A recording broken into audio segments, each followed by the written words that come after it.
Welcome back to another live community classroom with Michaels. We have Edie Eckman with us today to learn about crocheting a color block pocket shawl. My name is Renee L. from Yarnspirations, and I'll be helping with any questions you might have during today's class. So please feel free to drop your questions in the chat and we'll make sure that Edie answers them. While we're getting ready to kick things off, please let us know where you're watching from. Back to you, Edie. Hi, everybody. Nice to see you. And I see some familiar names here on the screen. So welcome to those of you I know and welcome to those of you I haven't met yet. I'm really excited about this shawl. You see, I'm wearing the shawl. I don't usually get to wear the product that we're talking about. So I've had this on all morning and it's pretty comfy. I got to say, I'm not going to want to turn it back in to Yarnspirations. But I'd like to first talk about the overall process of what's going on with this shawl, because I had to look at the pattern a little bit. Before I had the shawl, I was looking at the pattern, trying to figure things out. And I think it helps to kind of have an overview of what it is you're doing before we launch into the pattern. So let me take it off, because you can see it's very generously sized. And what we have here is a pocket. Let's make sure.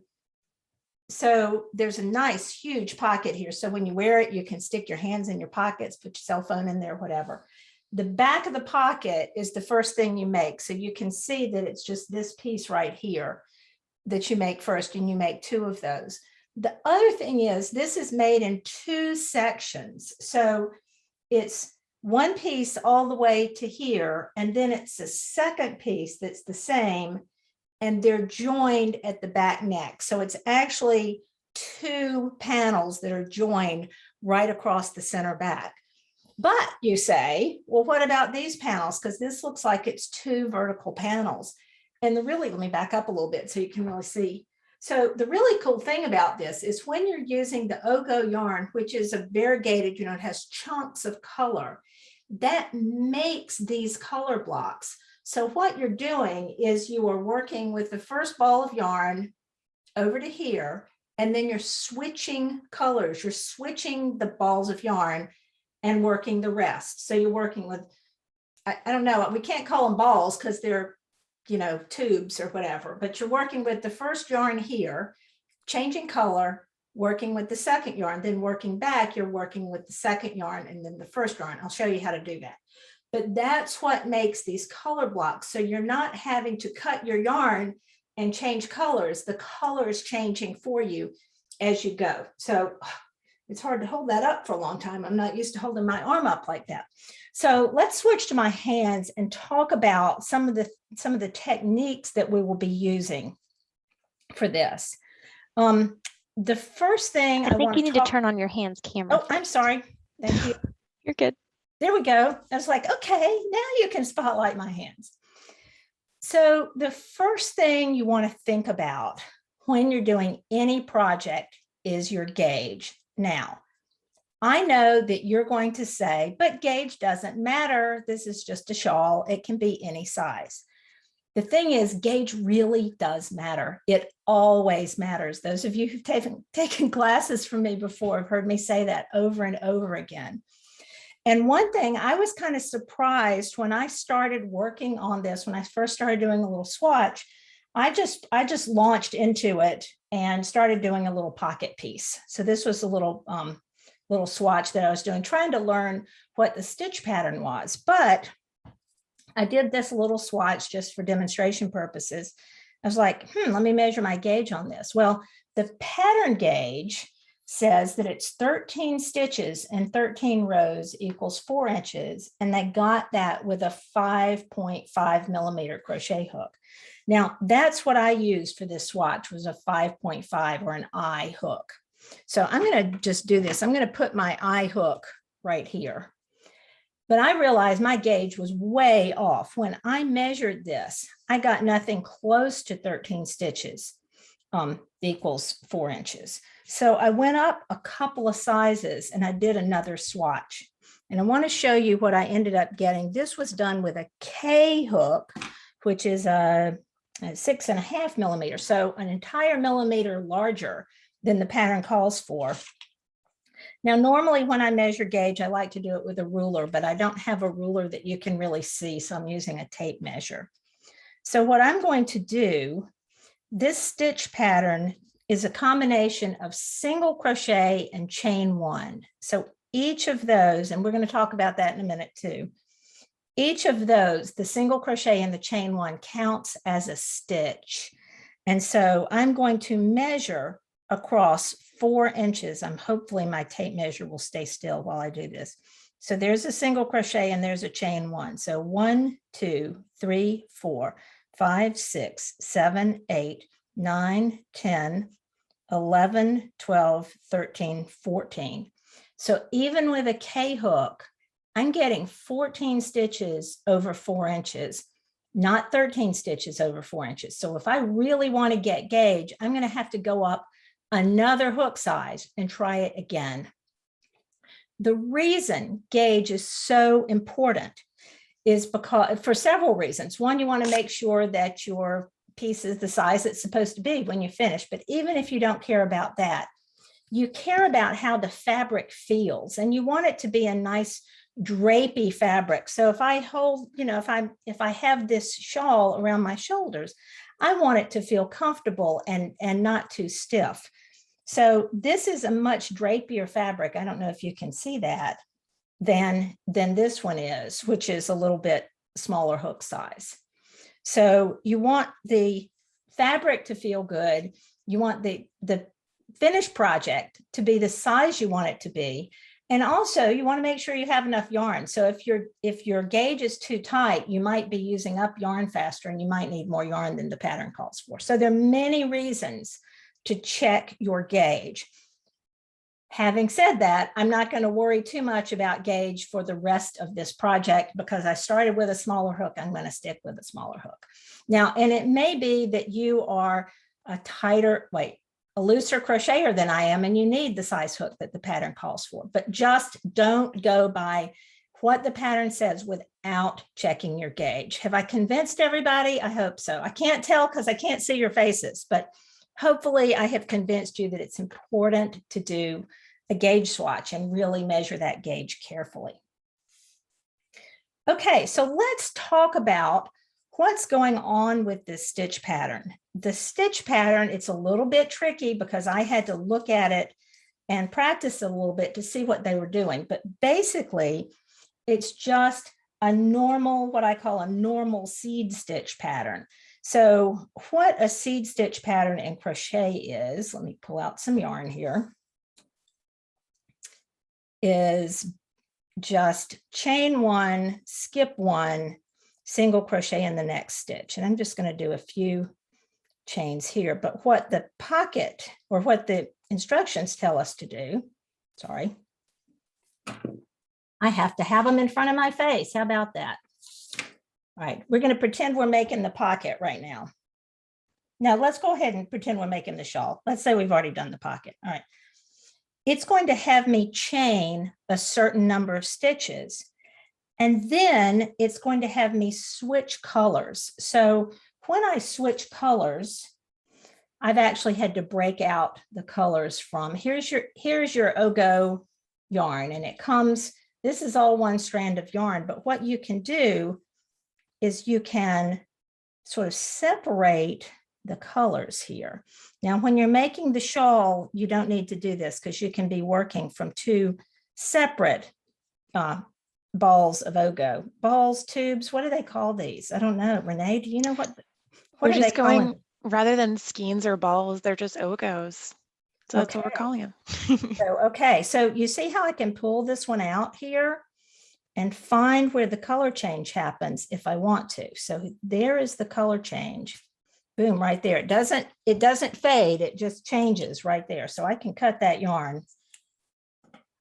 And one thing I might want to do is, depending on where my 2 different Ogos end up, I want to definitely have a color change between them. So if they start being the same color right there at the center, you know, when I'm switching from one color to another, I'm going to want to stop and separate it out so I can move on to the next color. So I'm going to take this one apart. Let's say I don't want to use that one right there. Let's say I want to use this dark navy and the light navy. Oh, and let's see if I can drop my swatches here. Okay. Actually, the dark navy is not going to be visible, so we're going to go to the light color. All right, so here I am. I'm ready to, I've chained a few, and I'm just going to change color and chain a few more. All right, so now I'm going to start doing my stitch pattern. It tells me to single crochet in the second chain from the hook. So I'm going to skip that one, work into this one, and I'll work right here into the chain. Chain one, skip one, work into the next one. Whoops. Chain one, skip one, work into the next one. Oops, I didn't do the right number of chains. So we're gonna forget that chain right there. Then I need to change colors, but here's the problem. I don't want to just start doing the next stitch in the next color, because if I do that, when I work over, when I finish that stitch, do you see the light blue jumped over to the dark blue? So I don't want to do that. Before I finish the last stitch of my old color, so the light blue, and go back here, I'm going to go in. Actually, I'm going to not skip one. Let's see if I can get one more stitch in here. Here's my single crochet. Chain one, skip one, last stitch, go in and pull up a loop. But now I'm going to change color with my dark blue. So I'm finishing the stitch with the new color. So now I've made a nice clean color change. It's kind of hard to see this right where these chains are being all wonky.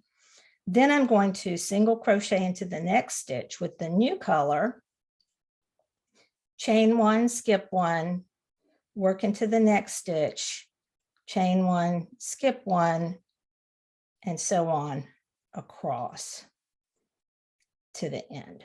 Now, I found, even though I know this stitch pattern really well, and it's a very familiar stitch pattern to me, I found it kind of hard to keep track of all the words in the pattern. It was just hard for my eye to track, especially since I have two single crochets right here. It's like the pattern skips a little bit. I'm not doing chain one, skip one all the way across. I actually have two single crochets next to each other right here at the color change. So what I ended up doing was drawing it out on a piece of graph paper, and I'll show you my little rough one.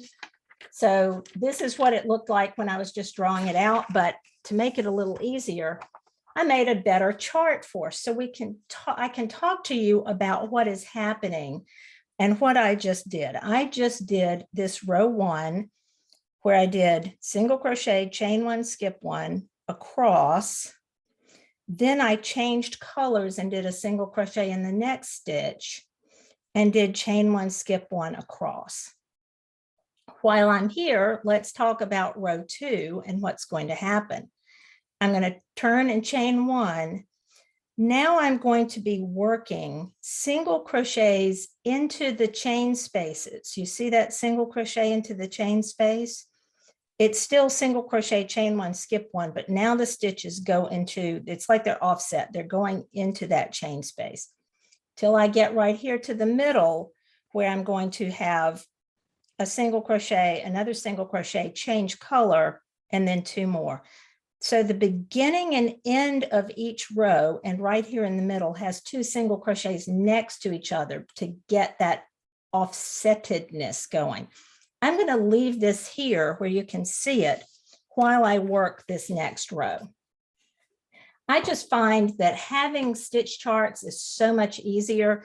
And if the pattern does not have a stitch chart, I will actually draw it myself. Usually just on a piece of graph paper. I usually don't go to the trouble of doing something like this, but I wanted you to be able to see this. So here I am at the beginning of row two. Oh, another thing I might want to do is I might want to go ahead and put a stitch marker in the right side. this way I can keep track of where I am and which is the right side. So I'm just going to put a stitch marker in the right side to remind me. All right, turn, chain one and turn, whatever you want to call it. I'm going to put a single crochet in the first stitch, and then also into the chain space. You see where my finger is sticking out there? I'm not digging it into the chain. I'm just putting it into the space right there. Now I can do chain one, skip one, go into the next space. Chain one, skip one, go into the next space and the next stitch. So I just have a tiny little swatch here. And obviously these yellow sections on my chart, or you would repeat that for the number of stitches that it says in the pattern. So I'm not going to do 74 stitches across. We'd be here all day. Here's my last stitch of the dark blue. I'm going to go in, pull up a loop. Now I need to change to the light blue, but my yarn is in the back and this is the right side. The side that's far away from me is my right side. So I need to bring this yarn to the wrong side, pick up the light blue and do my yarn over to change colors, then work into the next blue light blue stitch, the next space. Then I'm going to do chain one, skip one, go into the next stitch, chain one, skip a stitch, go into the next space, and then into the last stitch. So that is the wrong side. So let's see what happens when we come around. We're going to chain one and turn. This is a 2-row repeat. So now I just do the same thing. Work into the first stitch, chain one, skip one, next space, chain one, skip one, next space, chain one, skip one, and then work into the last stitch of this color, change to the new color,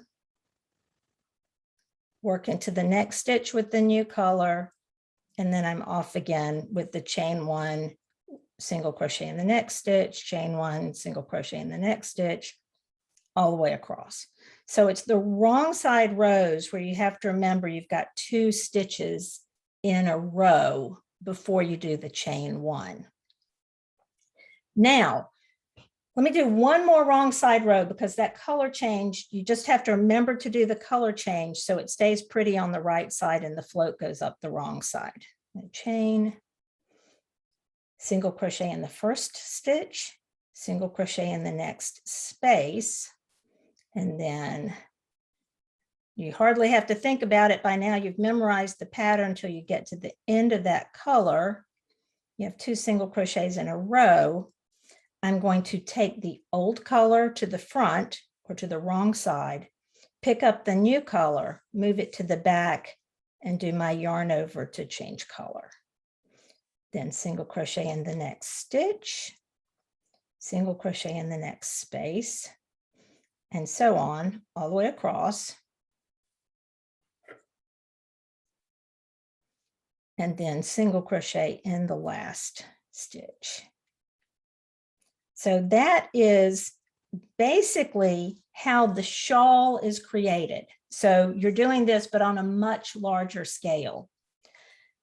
When people are first learning this seed stitch, it can be really confusing about what you're doing at the beginning and ending of rows, and remembering whether you have to do 2 stitches in a row or whether you need to just do a stitch, then chain one and skip one.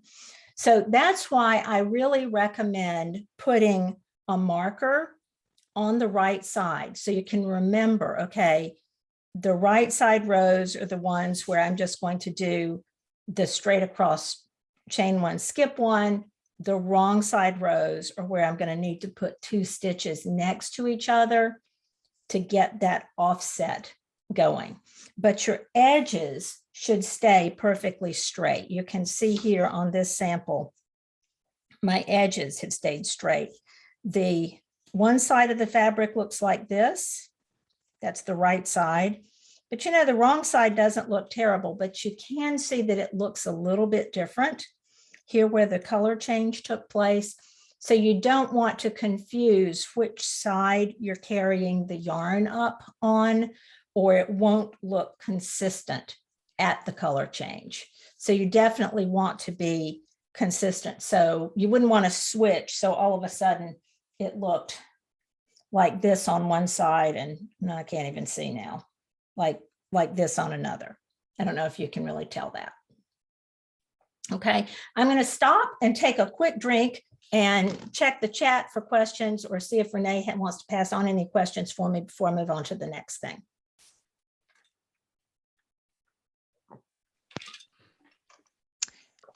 I think we're pretty quiet. The stitch chart is very helpful, so thank you so much for putting that in and giving us a visual for how to do things. But if anyone has any questions, drop it into the chat, and then once we have a next lull, I can ask.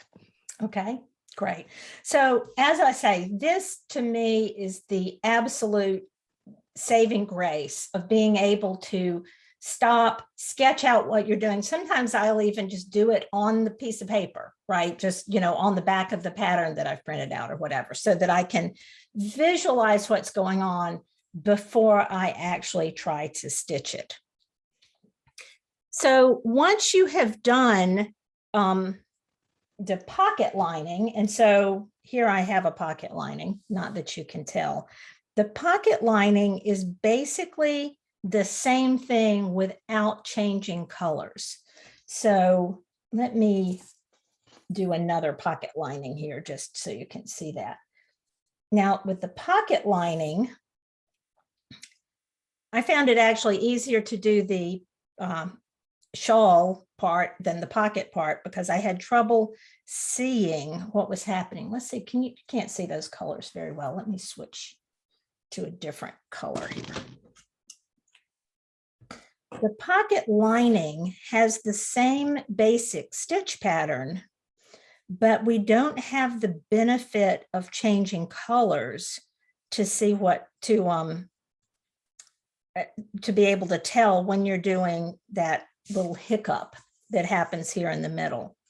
So what I ended up doing, let me just 2, 4, 6, 8, 10, 12, 14, 16. 2, 4, 6, 8, 10, 11, 12, 13, 14, 15, 16, 17. I'm going to do this all as one piece so you can see what I'm talking about.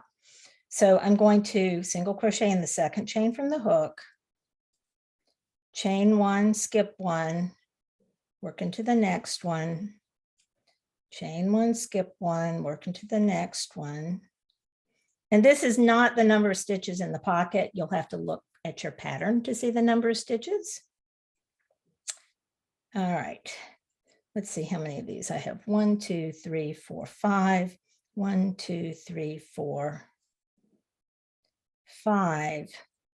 But after I've done 1, 2, 3, 4, 5 single crochets, I need to put another single crochet right next to that one. So I've done 1, 2, 3, 4, 5. And here I have another one right in a row. So I'm going to put a marker in the first one. And you know what? I'm going to go ahead and put a marker in the second one as well. I'm going to borrow this marker from over here. So now to help me keep track, I have marked these center 2 stitches because I'm not changing color on the pocket. So now I can just do that chain 1, skip 1 thing across. And when I come back, I'll be able to see a little bit better where I am. So I'll go 1, 2, 3, 4. I didn't count enough. 1, 2, 3, 4. We're going to pretend I put enough stitches in there. Y'all didn't stop me. I wasn't counting right. I can't count and talk at the same time. All right. So on the way back, I'm going to work into the first stitch and the next space, which I'm cheating here and pretending there's a space there. Then chain 1, skip 1, work into the next space all the way across, but now I have marked my last stitch here, or the center stitch. So there's one in the space. Now I know that I need to work into that stitch. I'll take that marker out right here. And I know I need to work into the next stitch and into the next space. So I have just worked these 1, 2, 3, 4 stitches here, and I'm going to again put the marker in here in those center 2 stitches. So the rest of the time, I don't have to pay attention because now I have told myself the story of what the stitch pattern is.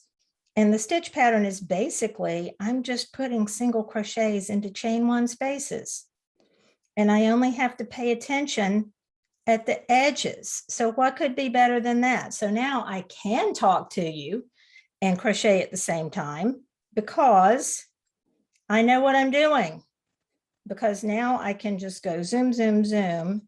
I can watch TV, I can talk, whatever, because I know right where I am on this stitch pattern. I can squinch this one here, here, and I'm on a right side row, so I don't have 4 right next to each other. And I can just keep going. So when you're doing your swatch, because everybody's doing a swatch, right? At least one, because you're playing with the gauge, because I told you how important gauge was. Hopefully, by the time you have finished working your swatch, you will have memorized the stitch pattern and you won't have to keep looking back at your pattern over and over and over again, saying 1 single crochet, next chain 1 space, chain 1, skip 1, blah, blah, blah, counting 8 times. You won't have to do all that because you will understand what it is you are making and just be able to do it that way. And I'm a big fan of using stitch markers if you need them to pay attention to not lose track of what's going on there in the middle. Like I say, especially with the pocket lining, because there's not a visual break. There's a nice visual break when you're doing this stitch pattern on the shawl, but if the pocket's solid, it's easy to lose track of. Okay. All right, so what are we going to do after we've made 2 long pieces? So the instructions tell us to, you're doing your shawl and you're going to work for 9 inches, but then we need to add our pocket. I'm going to take this off for a minute so you can see what it looks like. So you can see what the pocket looks like. So we've made a pocket lining here. And what you're going to do is you're going to work across, then work the pocket lining, and then work the remainder of the row. And I haven't done this part, so we're going to be doing this together at the same time. We'll be figuring it out at the same time. How about that? So I have my shawl piece here. Let me finish this row. This is like live TV. You never know what's going to happen. All right, so there is my shawl piece. And let's pretend I've worked 9, does it say 9 inches, I think?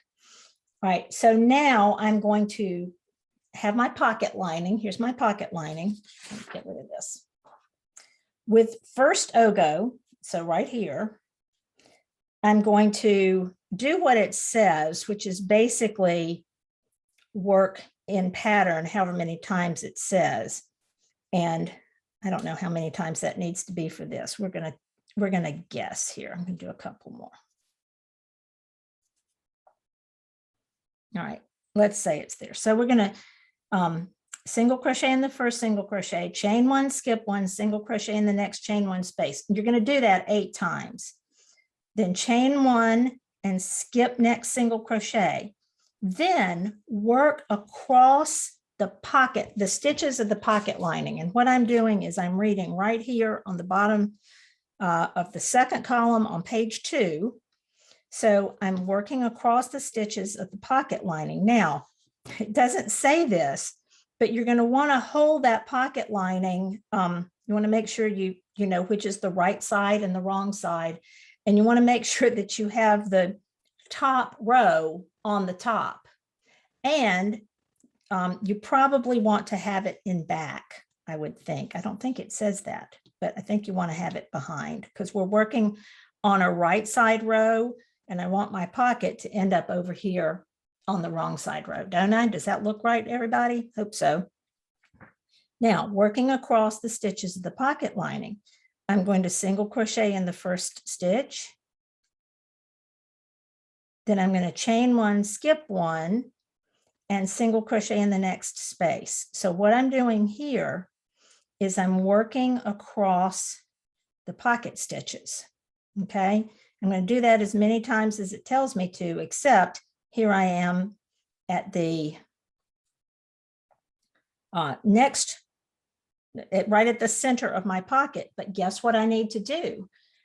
I need to change to my new color because I want this to be light blue and I want this to be medium blue. So when I come across here, this last stitch is going to need to be the medium blue. So let me pull that one out. This would be a whole lot easier if I actually had the different balls of yarn, but I just have the 2. Okay. So now I'm going to take my medium blue yarn and join it. And I probably want to back off this stitch a little bit and join the new color. So I have a nice clean color change. Let me move this out of the way so you can see this a little bit better.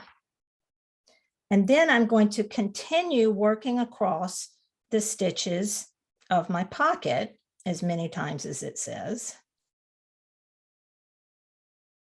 Oops, I worked into a stitch, not into a space. I should pay attention.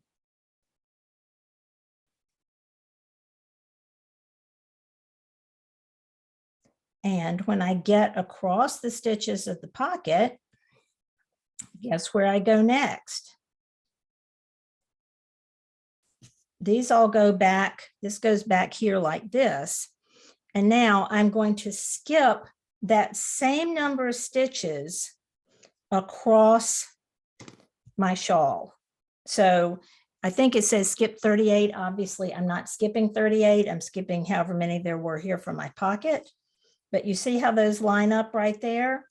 And now I'm going to start working into the stitches of my shawl.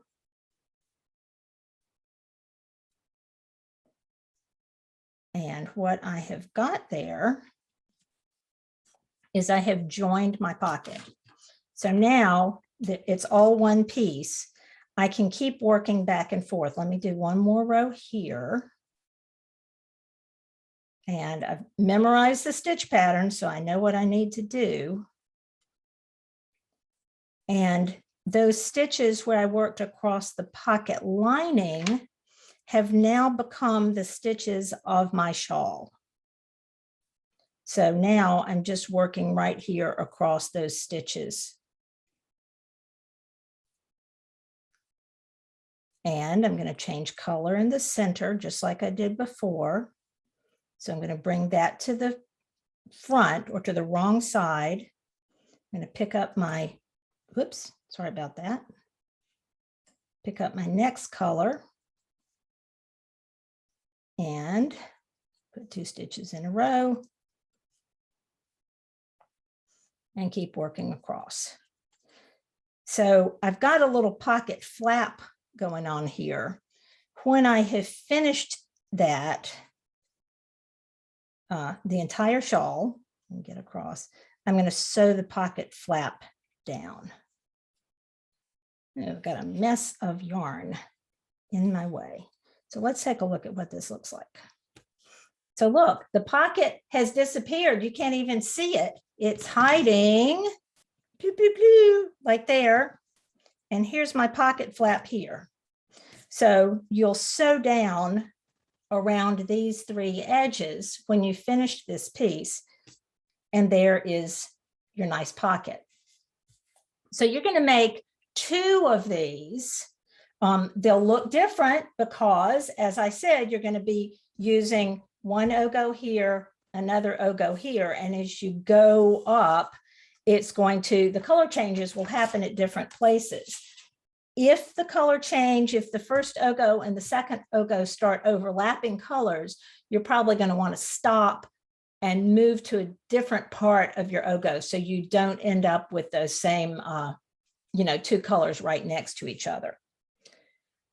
So you do 2 parts and then you join the 2 parts. And so, let's pretend that we have done 2 parts. You're just going to put those together and single crochet across the edges, working through one side and then the other, just like that. So I don't want to take the time to show you that one, but I want to talk about what's going to happen here when we're finishing the pocket, because that's still not quite, it's nice and invisible. That looks lovely, but it might get stretched out a little bit. So what you're going to be doing is you're going to be creating a pocket band. You see this dark navy one here. Let me grab another quick drink and see if there are any questions before I show you the pocket band. All right. I'm going to ask you how you made that lovely diagram. Is there software for that? Well, it's called Adobe Illustrator. Oh, wow. Okay. So you did advanced. Yes. And it's, there is some software that can do very simple diagrams like that, but I did it in Adobe Illustrator. So thank you. Yes, it's, there's not great software for crochet diagrams yet. It can be kind of challenging for people to write that software, and lots of people have tried and nobody has come up with it yet. So Adobe Illustrator can do anything though, if you know how to use it. So absolutely. So graph paper, I guess. Yeah, graph paper. Well, I think I showed you like what I was drawing. I don't know if you can see that. Yeah. That was my scratch paper drawing of what it looked like before I made it look pretty for camera, because I didn't think anybody was going to want to look at that. This is what made me understand what was happening. Absolutely. Some folks are very great with reading the actual patterns, and some people prefer charts for sure. Exactly. Right. And I'm usually fine with the actual pattern. It's just that somehow on this one, my eye kept wandering. I kept having trouble with it. It could be because I was watching TV, That might have been the problem. I don't know, but I just couldn't keep track of where I was. And so I ended up drawing it because I was getting frustrated. So, and I do that a lot. If there's not a chart, a lot of times I end up drawing it. That makes sense. So before we hop back in, I'm just going to ask quickly, if you wanted to completely remove the color blocking component from this pattern, how would you modify that? Would you just skip the center changes? I would just skip the center changes. And so I would just do it all, all in one color of ogo or one stripe. So then you're going to get stripes. If you're using ogo, you're going to get stripes rather than get, the color blocking that's going on. Got it. Yeah. Although I still would think that you still might want to have, like, I can see doing this solid, but still wanting to have like the pocket band in a contrasting color and maybe the fringe in a contrasting color, just because I think that would be fun. But, that's just me. That's okay. We like fringe here. We're good. Okay. All right. So like I say, I really like this shawl. I'm very comfy in it. Let me pull out a different color, contrasting color. Okay. So now, and again, I haven't done this one either. So we're going to be reading it together. Join yarn with slip stitch and first chain 1 space of pocket edge. So I'm going to put it here. Let's see, chain 1, skip next stitch. You know what? It's just going to have me doing the same thing. Like I know what it's going to have me do. It's going to have me work across here. And then it's going to have me I bet work 2 in a row. Let's see, is that what it says?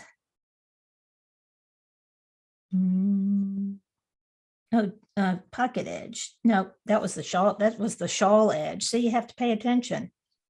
They probably want you to work with right side facing. No, it's just going to have you working back and forth. So what you're going to do is you're just going to work the stitch pattern across here and like work a little flap kind of. So you're going to be doing your stitch pattern across here in a contrasting color yarn.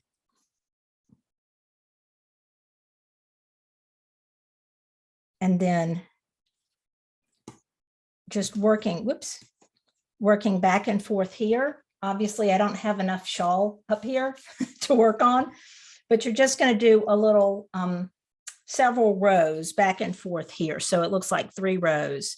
And then sew the sides of the pocket lining down. So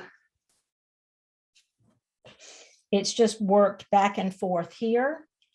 And then these are little flaps that will be sewn down. And you can see that this shawl has been worn a good bit and it kind of droops.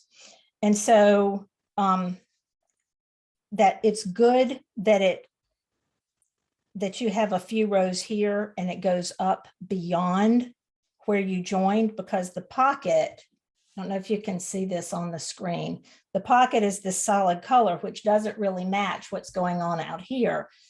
But even when this droops down, because this band was long enough and the weight of this pulls it down, it still maintains the same color. It still looks like it's this color going on here. Because when it started like this, but then the weight of the shawl is dragging it down some. Now, having said that, can we switch back to me for just a minute, please? Not my hands. So when I got this, I decided, and when I was having the challenge of trying to find the gauge, I went to check the gauge of this particular shawl. And the gauge of the shawl is not quite what the gauge of the pattern is. And the finished measurements of the shawl are not quite what the finished measurements say in the pattern either. And so I was sort of questioning that. But here's what I think what happened. And that is, this is, as you can see, a very generous size. Now I'm 5'2", and the model is probably, I don't know, 6 feet tall or whatever. So this is going to go down further on me. I can't even get far enough back. It comes down to my knees or past my knees with the fringe. And it's comfy. I can put my hands in the pockets. You know, it's nice. But it is somewhat narrower and somewhat longer than the pattern, than the finished measurements of the pattern. And I think what has happened is that the weight, it's not too heavy, but the weight of the fabric has drawn it down and made it narrower, can I say that? And longer, right? So you wouldn't be surprised if the gauge that you get when you measure like this, if it changes a little bit when gravity takes hold, because, you know, gravity is not just a good idea, it's the law, right? So when you have a piece of fabric and you have measured it lying flat, that's going to be a different gauge than what you might get with a heavyish fabric, or in this case, a lot of fabric holding measured vertically. Okay, so Patty says she wants to see the span of the shawl. So my hands are in the bottom of the pockets, and there's like, I don't know, 6 inches, and then the fringe beyond the bottom of my hands. So I don't know if you can see that. And as I say, I can't quite get far enough back for you to see. Maybe that helps. But it's quite comfortable, even for me at 5'2". So, but it looked pretty comfortable and generous for her. So, and I'm sure she's taller and thinner than I am. So that just kind of gives you an idea of the scale of the shawl. And of course you can make it any size you want. I think it will go pretty quickly, especially if you use the gauge in the pattern and not the gauge I was using on my swatches. So I actually like the fabric that I got when I did a true gauge swatch, and I would even go up another hook size, I think, to try to get this gauge as well. Okay, let me see what other questions there are, and if there's anything else I need to show. Pretty quiet. There was one, I got a DM that I answered, but I think I got it, but I'm going to ask you anyways. Okay. In the pattern, the pocket has a different color change. The swatch that Edie's showing makes the color change the same. Is that different from the pattern, Edie? So does we also use sometimes different colors just for visibility, right? Right. Yeah. I was just trying to use the colors on my hands that you could see on the camera a little bit better, because there's some darker colors in this skein that were, that weren't going to show up as well. So is that the question that was being asked? Or yep, that's perfect. And I'm glad I answered that right. Yeah. Because sometimes it's just, the navy blue, if I was using navy blue, that would just be really hard for you to see. Yeah, it's a little harder. Yeah. So I see Barbara saying she hasn't used the yarn. Any suggestions on how to start the color so it will be a good match? So Renee, you may actually be able to answer a question that I have about this. So when you get, and let's switch back to my hands for a second. When you get the Ogo and it comes in, the donut shape, and it comes, I'm going to try to put these like this. Okay. And you pull the little, you cut the plastic and you pull a little string out, and then it becomes a little less like a donut.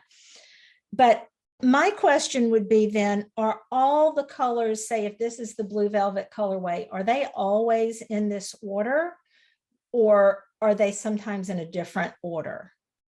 They should be in the same order. However, the two that meet at the base, like where the plastic is, sometimes it is possible that one of them will be like 2/3 on the left side and like 1/3 on the right side. Okay. But generally it should be the same for the most part. Right. Okay. So what I would guess, and I haven't actually done this pattern, so I can't say for 100% sure, but what I would think my educated guess is, if you have two balls like this, right? There are two Ogos, I should say, like this.